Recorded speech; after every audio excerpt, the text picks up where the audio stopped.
everyone, I hope you're all well. Here is part 1 of chapter 15, The Forbidden Forest.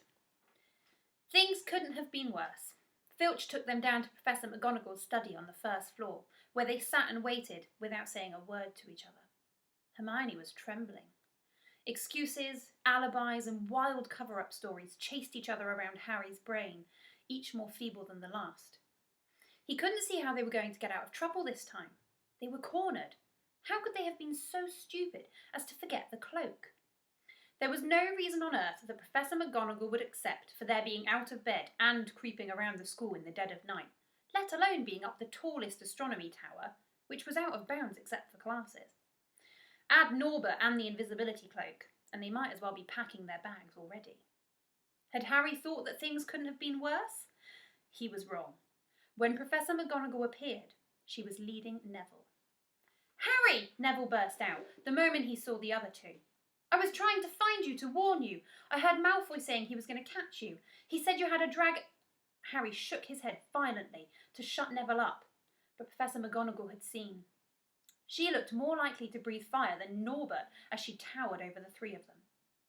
"I would never have believed it of any of you. Mr. Filch says you were up the astronomy tower. It's 1 o'clock in the morning. Explain yourselves." It was the first time Hermione had ever failed to answer a teacher's question. She was staring at her slippers, as still as a statue. "I think I've got a good idea of what's been going on," said Professor McGonagall. "It doesn't take a genius to work it out. You fed Draco Malfoy some cock and bull story about a dragon, trying to get him out of bed and into trouble. Well, I've already caught him. I suppose you think it's funny that Longbottom here heard the story and believed it too?" Harry caught Neville's eye and tried to tell him without words that this wasn't true, because Neville was looking stunned and hurt. Poor blundering Neville. Harry knew what it must have cost him to try and find them in the dark, to warn them. "I'm disgusted," said Professor McGonagall. 4 students out of bed in one night. I've never heard of such a thing before. You, Miss Granger, I thought you had more sense. As for you, Mr. Potter, I thought Gryffindor meant more to you than this. All 3 of you will receive detentions. Yes, you too, Mr. Longbottom. Nothing gives you the right to walk around school at night. Especially in these days, it's very dangerous. And 50 points will be taken from Gryffindor." 50, Harry gasped. They would lose the lead he'd won in the last Quidditch match. 50 points each, said Professor McGonagall, breathing heavily through her long pointed nose. "Professor, please, you can't." "Don't tell me what I can and can't do, Potter. Now get back to bed, all of you. I've never been more ashamed of Gryffindor students." 150 points lost. That put Gryffindor in last place. In one night they'd ruined any chance Gryffindor had had for the House Cup. Harry felt as though the bottom had dropped out of his stomach. How could they ever make up for this? Harry didn't sleep all night. He could hear Neville sobbing into his pillow for what seemed like hours. Harry couldn't think of anything to say to comfort him. He knew Neville, like himself, was dreading the dawn. What would happen when the rest of Gryffindor found out what they'd done? At first, Gryffindors passing the giant hourglasses that housed the house points next day thought there'd been a mistake. How could they suddenly have 150 points fewer than yesterday? And then the story started to spread. Harry Potter, the famous Harry Potter, their hero of the last 2 Quidditch matches, had lost them all those points. Him and a couple of other stupid first years. From being one of the most popular and admired people at the school, Harry was suddenly the most hated. Even Ravenclaws and Hufflepuffs turned on him, because everyone had been longing to see Slytherin lose the House Cup. Everywhere Harry went, people pointed and didn't trouble to lower their voices as they insulted him. Slytherins, on the other hand, clapped as he walked past them, whistling and cheering. "Thanks, Potter, we owe you one." Only Ron stood by him. "They'll all forget this in a few weeks. Fred and George have lost loads of points in all the time they've been here, and people still like them." "They've never lost 150 points in one go, though, have they?" said Harry miserably. "Well, no," admitted Ron. It was a bit late to repair the damage, but Harry swore to himself not to meddle in things that weren't his business from now on. He'd had it with sneaking around and spying. He felt so ashamed of himself that he went to Wood and offered to resign from the Quidditch team. Resign? Wood thundered. What good will that do? How are we going to get any points back if we can't win at Quidditch? But even Quidditch had lost its fun. The rest of the team wouldn't speak to Harry during practice, and if they had to speak about him, they called him the Seeker. Hermione and Neville were suffering too. They didn't have as bad a time as Harry, because they weren't as well known. But nobody would speak to them either. Hermione had stopped drawing attention to herself in class, keeping her head down, and often working in silence. Harry was almost glad that the exams weren't far away, all the revision he had to do to keep his mind off his misery. He, Ron and Hermione kept to themselves, working late into the night, trying to remember the ingredients in complicated potions, learn charms and spells off by heart, memorize the dates of magical discoveries and goblin rebellions.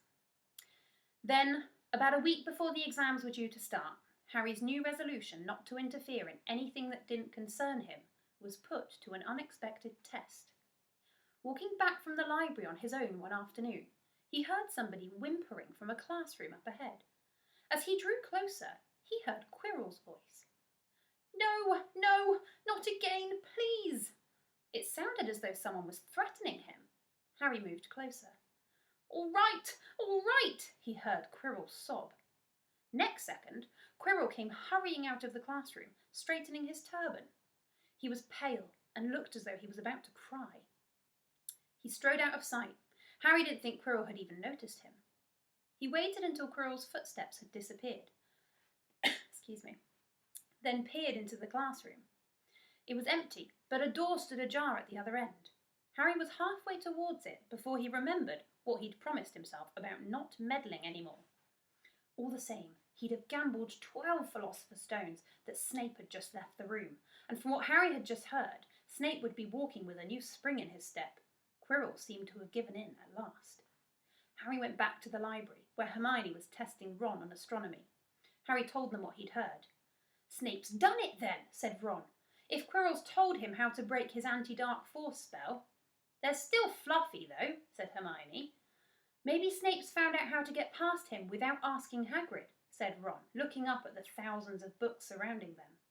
"I bet there's a book somewhere in here telling you how to get past a giant three-headed dog. So what do we do, Harry?" The light of adventure was kindling again in Ron's eyes, but Hermione answered before Harry could. "Go to Dumbledore. That's what we should have done ages ago. If we try anything ourselves, we'll be thrown out for sure." "But we've got no proof," said Harry. "Quirrell's too scared to back us up. Snape's only got to say he doesn't know how he got the troll in on Halloween and that he was nowhere near the 3rd floor. Who do you think they'll believe? Him or us? It's not exactly a secret we hate him. Dumbledore will think we made it up to get him sacked. Filch wouldn't help us if his life depended on it. He's too friendly with Snape. And the more students get thrown out, the better, he'll think. And don't forget, we're not supposed to know about the stone or Fluffy, Hermione. That'll take a lot of explaining." Hermione looked convinced, but Ron didn't. "If we just do a bit of poking around." "No," said Harry flatly. "We've done enough poking around." He pulled a map of Jupiter towards him and started to learn the name of its moons. The following morning, notes were delivered to Harry, Hermione, and Neville at the breakfast table. They were all the same. "Your detention will take place at 11 o'clock tonight. Meet Mr. Filch in the entrance hall. Professor M. McGonagall." Harry had forgotten they still had detentions to do in the chaos over the points they'd lost. He half expected Hermione to complain that this was a whole night of revision lost, but she didn't say a word. Like Harry, she felt they deserved what they'd got. At 11 o'clock that night, they said goodbye to Ron in the common room and went down to the entrance hall with Neville. Filch was already there, and so was Malfoy. Harry had also forgotten that Malfoy had got a detention too. "Follow me," said Filch, lighting a lamp and leading them outside. "I bet you'll think twice about breaking a school rule again, won't you, eh?" he continued, leering at them. "Oh yes, hard work and pain are the best teachers if you ask me. It's just a pity they let the old punishments die out. I'd hang you by your wrists from the ceiling for a few days. I've still got the chains in my office. Keep 'em well oiled in case they're ever needed. Right, off we go, and don't think of running off now. It'll be worse for you if you do. They marched off across the dark grounds. Neville kept sniffing. Harry wondered what their punishment was going to be. It must be something really horrible, or Filch wouldn't be sounding so delighted. The moon was bright, but clouds scudding across it kept throwing them into darkness. Ahead, Harry could see the lighted windows of Hagrid's hut. Then they heard a distant shout. "Is that you, Filch? Hurry up! I want to get started." Harry's heart rose. If they were going to be working with Hagrid, it wouldn't be so bad. His relief must have showed in his face, because Filch said, "I suppose you think you'll be enjoying yourself with that oaf? Well, think again, boy. It's into the forest you're going, and I'm much mistaken if you'll all come out in one piece." At this, Neville let out a little moan, and Malfoy stopped dead in his tracks. "The forest?" he repeated, and he didn't sound quite as cool as usual. We can't go in there at night. There's all sorts of things in there. Werewolves, I heard." Neville clutched the sleeve of Harry's robe and made a choking noise. "That's your lookout, isn't it?" said Filch, his voice cracking with glee. "Should have thought of them werewolves before you got in trouble, shouldn't you?" Hagrid came striding towards them out of the dark, Fang at his heel. He was carrying his large crossbow, and a quiver of arrows hung over his shoulder. "About time," he said. "I've been waiting for half an hour already. All right, Harry, Hermione?" "I shouldn't be too friendly to them, Hagrid," said Filch coldly. "They're here to be punished after all." "That's why you're late, is it?" said Hagrid, frowning at Filch. "Been lecturing them, eh? It's not your place to do that. You've done your bit. I'll take over from here." "I'll be back at dawn," said Filch. "For what's left of them," he added nastily, and he turned and started back towards the castle, his lamp bobbing away in the darkness. Malfoy turned to Hagrid. "I'm not going in that forest," he said, and Harry was pleased to hear the note of panic in his voice. "You are if you want to stay at Hogwarts," said Hagrid fiercely. "You've done wrong, and now you've got to pay for it." "But this is servant stuff. It's not for students to do. I thought we'd be writing lines or something. If my father knew I was doing this, he'd—" "Tell you that's how it is at Hogwarts," Hagrid growled. "Writing lines. What good's that to anyone? You'll do something useful, or you'll get out. If you think your father had rather you expelled, then get back off to the castle and pack. Go on!" Malfoy didn't move. He looked at Hagrid furiously, but then he dropped his gaze to the ground. "Right then," said Hagrid. "Now, listen carefully, because it's dangerous what we're going to do tonight, and I don't want no one taking risks. Follow me over here a moment." He led them to the very edge of the forest.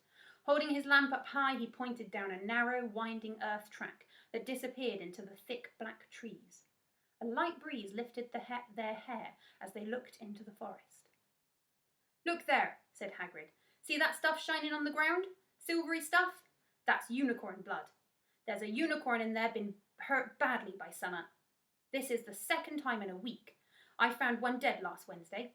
We're going to try and find the poor thing. We might have to put it out of its misery." "And what if whatever hurt the unicorn finds us first?" said Malfoy, unable to keep the fear out of his voice now. "There is nothing that lives in the forest that'll hurt you if you're with me or Fang," said Hagrid. "And keep to the path. Right now, we're going to split into two parties and follow the trail in different directions. There's blood all over the place. It must have been staggering around since last night at least." "I want Fang," said Malfoy quickly, looking at Fang's long teeth. "All right, but I'll warn you, he's a coward," said Hagrid. "So, me, Harry and Hermione will go one way, and Draco, Neville and Fang will go the other. Now, if any of us finds the unicorn, we'll send up green sparks, right? Get your wands out and practice now. That's it, and if anyone gets in trouble, send red sparks, and we'll come and find you. So, be careful, and let's go."